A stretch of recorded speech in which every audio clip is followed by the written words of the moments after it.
morning. Good morning. My name is Sarah Gergel, and I work with the Living Archives Project, where we are collecting stories of how COVID-19 impacted various communities in Charlotte-Mecklenburg County. Today is May 16th, 2023, and this week there were 24 reported cases of COVID-19 in the Charlotte-Mecklenburg County area, which actually shows a 57% decrease over the last 2 weeks. Therefore, each subject is comfortable not wearing a mask. Delilah, would you introduce yourself?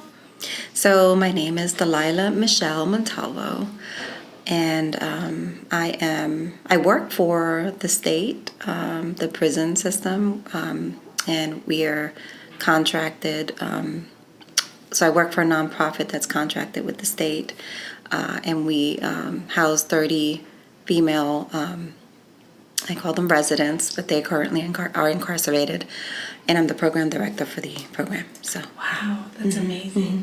Would you also briefly describe your physical appearance for us? Sure. So I'm about 5'1", and I have kind of a light brown, blondish kind of hair, shoulder length. I'm Hispanic, of light skin, and I don't know what else. I'm kind of slim, I guess. Yeah, that's great. 5'1", I don't know if I mentioned that. And I love Short. your shade of lipstick today. Oh, It's pink a lipstick. lovely pink lipstick. Looks wonderful. And I'll mention my age. I am 49 years old. So. Okay. Boy, that's amazing. Truly. Yeah. So, Delilah, tell me, how long have you lived in the Mecklenburg County area? So, technically, I kind of live outside of the Mecklenburg County area, but I do work.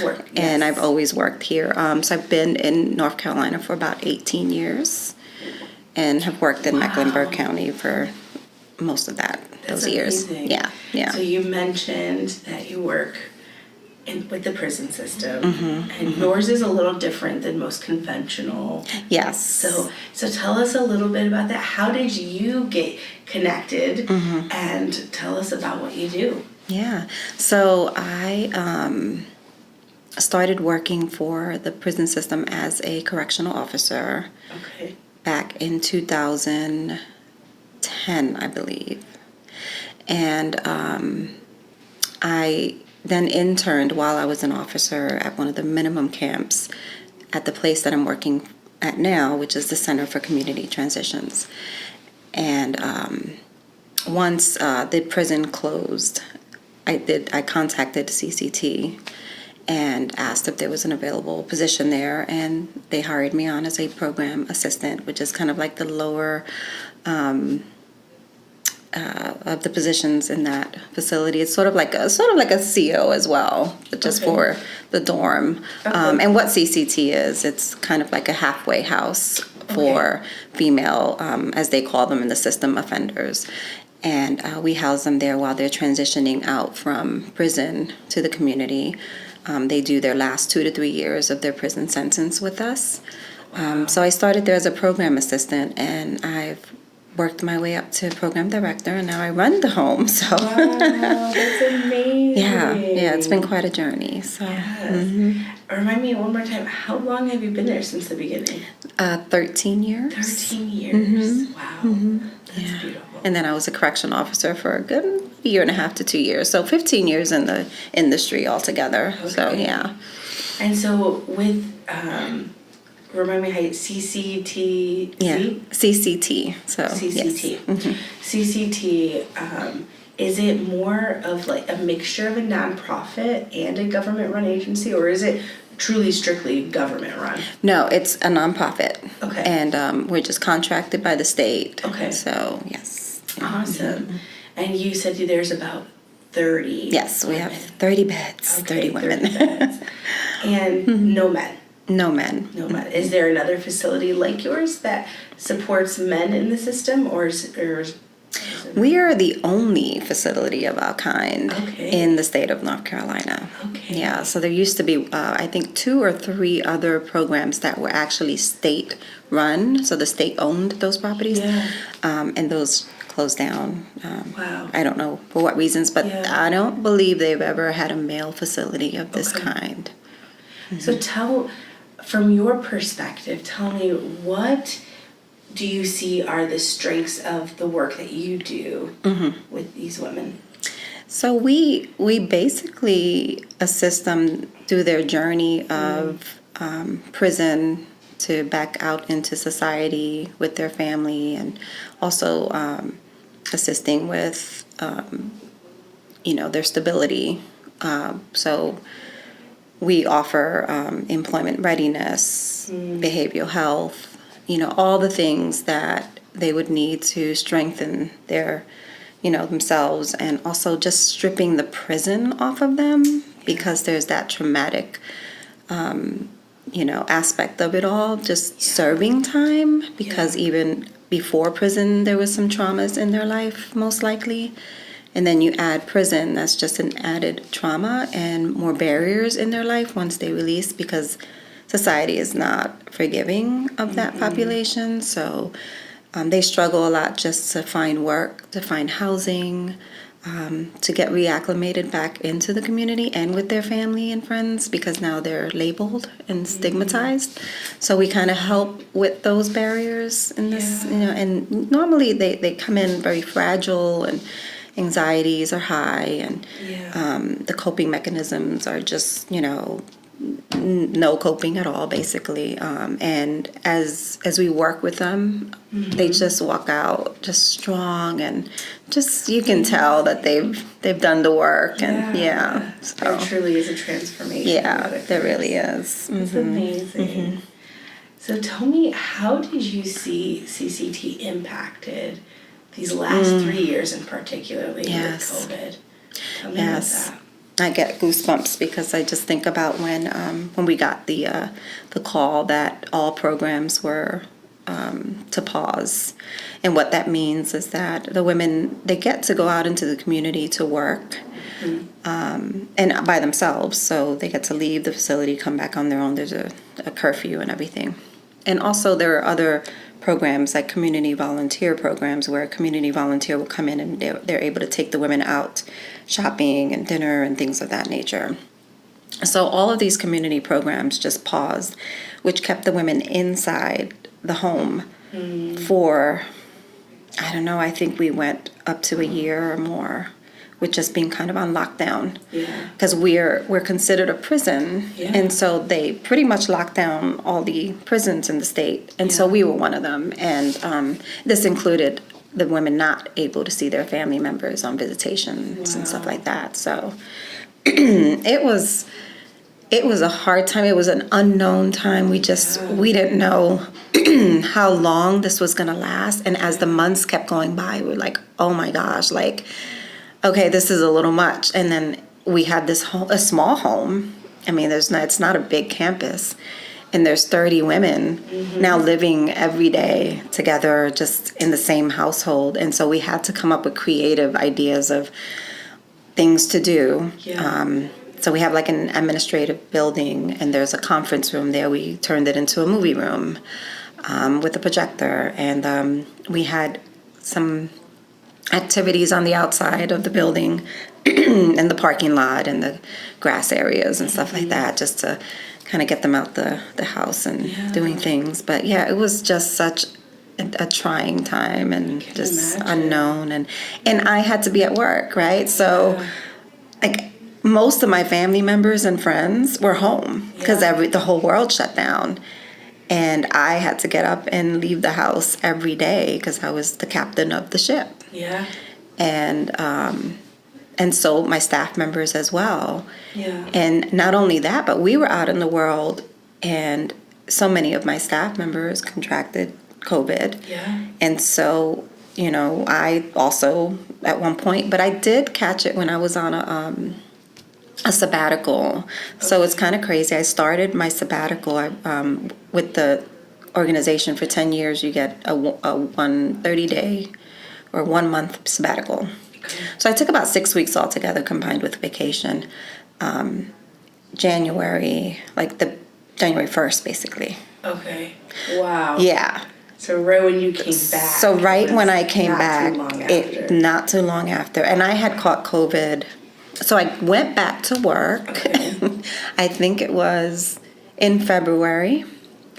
I believe I had a death in the family. I think it was my cousin, but it wasn't COVID related. And so I left work to go to New York. Yes, that's what happened. I went to New York for this funeral. So sorry about your cousin. And he was pretty young. He was we were kind of on the same age, and he so we're at this funeral, and this was like in February before things shut down, and they were still taking precautions, so people were wearing masks, and it was like maybe it was actually the beginning of March. Yeah, because I went back to work in February. Beginning of March is when I went to New York. On the way back, we find out like 10 or more family members caught COVID, including me. Wow. Yeah, being in the funeral home and then just being together in the house afterwards. And so my mom and I, we lived together at that moment, and my son, and we all three had COVID at the same time coming back. So I had to like delay my return to work even further because of the COVID. I didn't get it too bad. My family, like my mom, she might have went to the hospital, but it wasn't as bad. They, let her go. So we, obviously survived it. To me, it felt like a bad cold. I didn't get the symptoms like most people were getting them, and I was like one of the very first. The very first strain. Yeah. Right. That was the strain that I caught, and that was the one and only time since then. Wow. and I've gotten vaccinated and everything else, but and then so when coming back to work in March, that's when things shut down. And my dad, so if we want to, do you want me to keep going with the story? But during that time, at the end of February, it's so crazy. Actually, I went to 2 events in February. I went to the Oprah tour that she was having, and it was at Spectrum. And I clearly remember this. We're all in the audience, and it's February, maybe the beginning of February. And she's asking us to do a breathing activity. And so everyone's like breathing in, breathing out. Like COVID was like a thing, but it wasn't a thing yet. Yeah. Right? And we're in this auditorium with thousands of people, and we're just all breathing. Yes. So, and I look back at that now because at the moment it was just, but I'm like, wow, like how many people caught COVID in that auditorium that day? And that was the beginning of February. Towards the end of February, my family and I, including my dad, my mom, we went to a Mark Anthony concert, and it's like a famous Spanish singer, if you haven't heard of him. But so we were again in this big concert, Spectrum, and I think a week or 2 later, my dad ends up in the hospital. And I remember the day that we took him, and I was actually there with him. He couldn't breathe, and he had some other health issues. I mean, my dad walked around with like swollen legs for a year and didn't tell anyone. Like, it just didn't like seeing the doctor. So it wasn't like we knew he was unhealthy. Yeah. And he had emphysema and diabetes, high blood pressure, like all of it. So he ends up in the hospital again. Like, no one's wearing masks. We're just kind of like, and so we're in and out of this room. And I remember towards the end, like he had an episode where he couldn't breathe, and he was telling me, he said, tell your mom I tried. Like he felt like he was going to die at that moment. And I just told him, it was just him and I in the room, and he's trying to catch his breath. And I'm like, Dad, you're going to be fine. Stop talking crazy. And at that point, they did intubate him. No, they gave him it was something else, but it was a strong breathing machine. He wasn't under. But I recall the nurse, after we'd been in and out of this room, because they had been testing him for like the flu, for COVID, and it kept coming out negative for COVID. And then all of a sudden they're like, oh, he has the flu. And this was at the very beginning, so who knows if he had COVID or like they didn't know what they were doing either. And so at that point they're handing out masks to us, and we're like, oh, it's too late now. We've been in this room maskless, and so but anyway, that journey with my dad lasted from mid-March to May 16th. Today is when he died. In March, yeah. I'm getting a little teary-eyed. So sorry for your loss. Yeah, so it's kind of strange that I'm doing this interview today. Yeah. But today was the day that he passed. We at the beginning were able to be with him in the hospital. Yeah. And all the way until he reached the rehab facility because he was getting better. Okay. And so they put him in a rehab facility to kind of get his strength back because he couldn't walk. He wasn't strong enough yet and stuff like that. The day that we got to the rehab facility, and me and my sister and I were the ones that were responsible for transporting him to it. We're in the room and they're like, everyone needs to leave. They're shutting everything down. No visitors. The day we get to the rehab facility. So we didn't know that was the last time we were going to see him.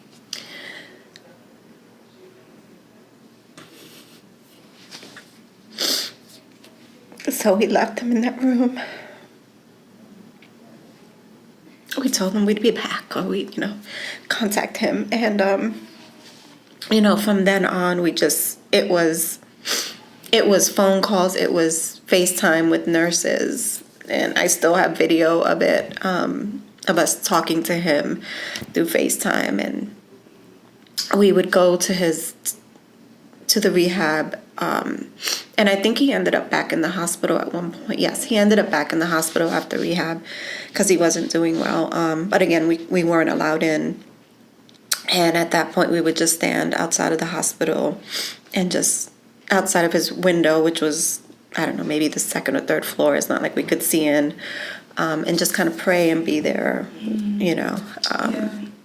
But because we couldn't go in. Yeah, so he just basically died alone in the hospital. Like, we weren't there with him. I'm so sorry, Delilah. I can't imagine how difficult that was. Yeah, that was a tough time. And he was never, diagnosed with COVID. He was never intubated. It was not the stories that you heard. Mm-hmm. It was more of his health issues and his heart. Mm-hmm. And he had strokes and things like that while he was going through this. And but we were affected because COVID stole the us being able to be there with him during his last days. And I think my mom, he came home once, and it was, I guess, a miracle for that day because it was my birthday. It was like April 3rd. And they released him from rehab. That was the day they released him from rehab. And so I walked into my mom's house, and I had a mask on, but I couldn't hug him. I couldn't because we were all afraid that he would catch COVID because we're out in the world and, he's weak. And so I didn't really get to touch him or anything, but I was able to see him and be with him for a minute. But soon after that, he wasn't home for more than a few hours where he declined again and the ambulance had to get him. And that's when he ended up in the hospital after rehab. Yeah. So, but I was able to see him on my birthday, which was pretty amazing. Yeah. So, yeah. When, I can't imagine not getting to be with him. And I've heard of stories where nurses or other staff would put FaceTime or video chat. Was that an option for you guys? Absolutely. I don't know if you want to see it, but I do have some video of it. So, yeah. So we had wonderful nurses that cared, and they were doing 24-hour days at times. They couldn't go home because of the influx of patients and this rampant COVID, and so they were just so kind, and they knew that the family members needed, to be in touch with their families. So they did their best, and they would update us on as much as they could of what was going on, So, yeah. And so how did that process of grieving go for you and your family, and during all this chaotic time? Yeah. For you too? Yeah, so, death just brings out, I think, the worst in people.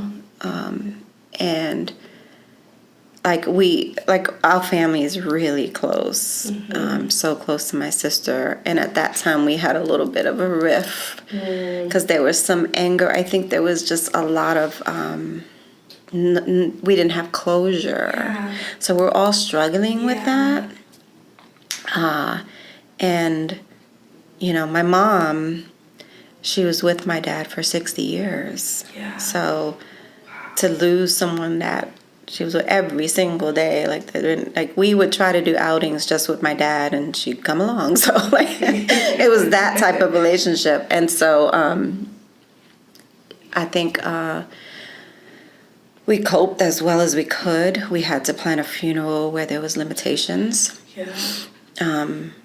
Family members that my dad was such a great person, and everyone in the family knew who he was, and always loved him and always had good things to say about him.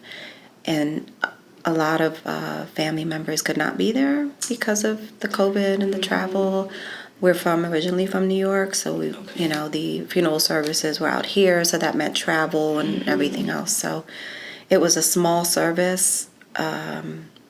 And, we had to kind of take turns in the room of where he was because the funeral home only allowed a certain amount of people in. And, all of the things that normally would be different. And people would come together and even gather afterwards, right, at someone's home. And we couldn't even do that because it was too many people.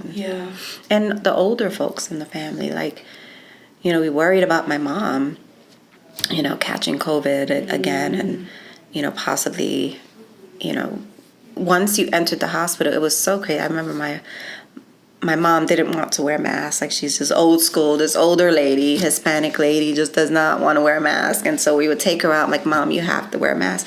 But this is what we would tell her, and she would put the mask on. We would say, Mom, if you get sick, remember, we can't be with you in the hospital.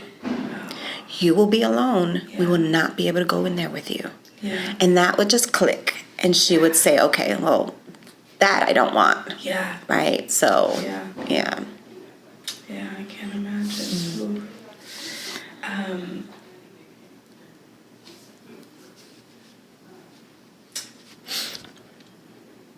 At the beginning, we did this activity called a hand map together. Is there anything from your hand map that you would like to share with us?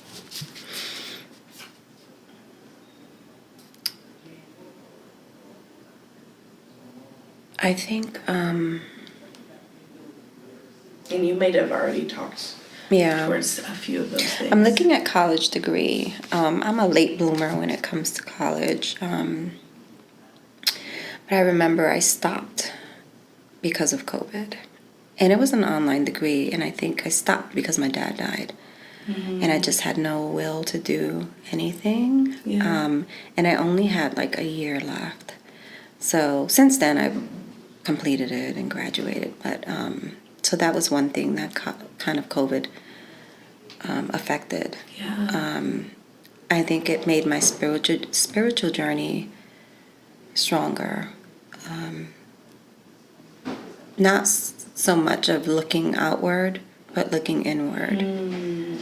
And recognizing the strengths that I have because of enduring everything that we have in the past few years. Family has become tighter. I remember right before COVID, the past few holidays, I would take video. And I would say, well, we don't know if this is the last time, because my parents they were not old, but they were early 70s. My dad died at 76, which is kind of young, but it's still up there, and I knew he was sick, so I would take these videos, and so I'm just grateful for that. And now I try to do that even now moving forward, because I think back in the day when we first had the camp quarters and all video equipment that came out. I mean, I have these VHS tapes at home of my daughter when she was a baby, because that's what we did. And I think these days, like we get together and we snap a lot of photos, still photos. Yeah. But I don't think we do as much video anymore on family occasions. Yeah. And it was really special. My dad loved to sing the oldies but goodies. And I had a video of him singing that. I had a video of him on Christmas opening up gifts and joking around, and like those moments, to be able to see that and go back and say, thank God I took that video. So I'm just looking at family because it just, I think we've become stronger because of that. I think as far as work and colleagues, and my supervisor she had just started the position. That prior ED had stepped down and retired.